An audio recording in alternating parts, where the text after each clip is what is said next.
Seed planted cannot grow. The fundamental law of cause and effect. One October, a man went on a trip to the east. A cool breeze blew through fields of ripened grain that stretched in waves of gold as far as the eye could see. Nearby, a farmer was leisurely at work, smoking a pipe, his face creased in a smile.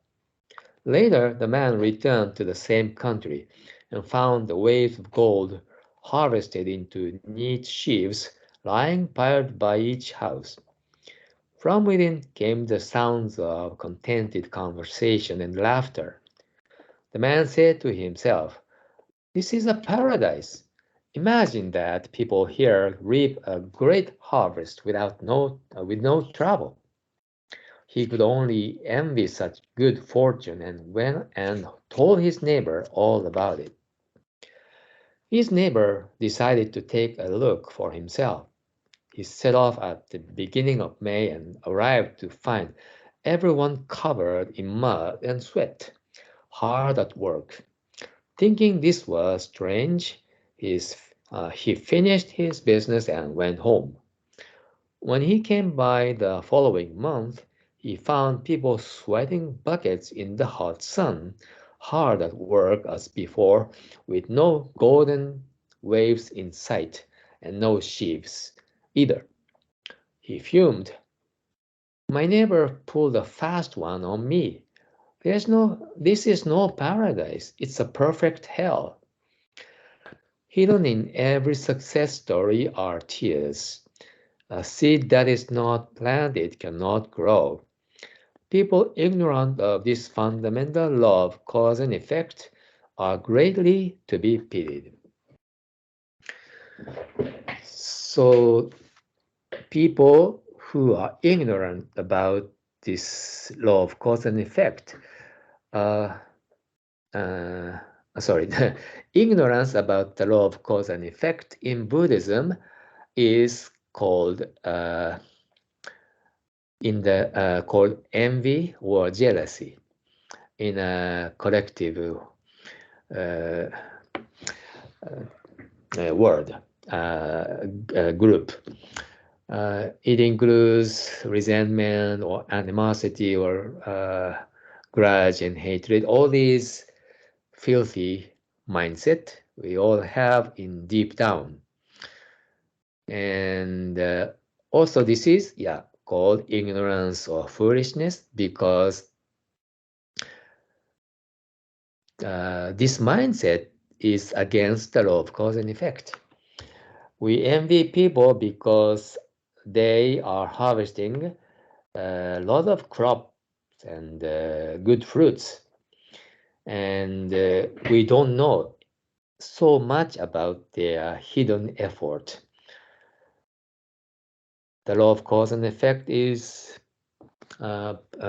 permeates all the three temporal times and or places. There will be no exception in this law. So logical conclusion is that if somebody is getting a good effect, there must have been a good cause to it. But for us, it's very difficult to understand it and accept it, especially when we are having a hard time, when we are not harvesting aimed for desire for effect. And then we resent and become jealous, and we get kind of angry, and then we blame, oh, the law of cause and effect is not working. So, of course, some people might be getting a good effect because of their shady practice, so to speak, in business or by manipulating people or clients.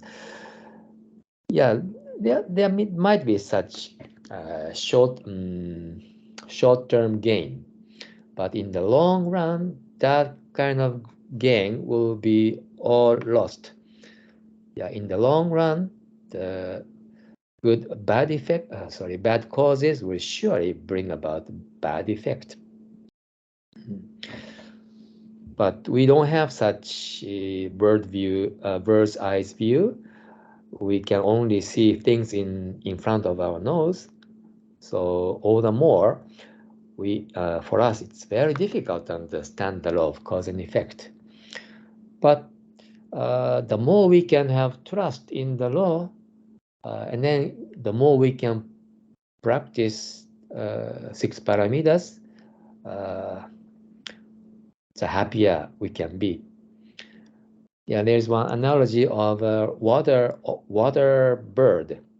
When a water bird is breathing through the surface of a pond or lake, it looks so elegant and it's not making any effort.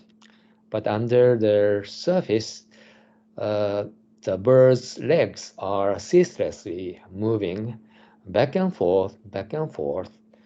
So it's working very hard under the water, but it's hidden. So we don't see it. And then we just praise and envy those beauty, but law of cause and effect is operating. So because it's working hard, it can keep their beauty and elegance. And when we are making a lot of effort, we don't need to brag about effort. We should behave in a humble way, and maybe that might belong to Asian culture. But humbleness is great in any status. Okay, so this is the fundamental law of cause and effect. Good job, everybody. So that's all for today's afternoon meditation, recitation, meditation practice. So have a good evening.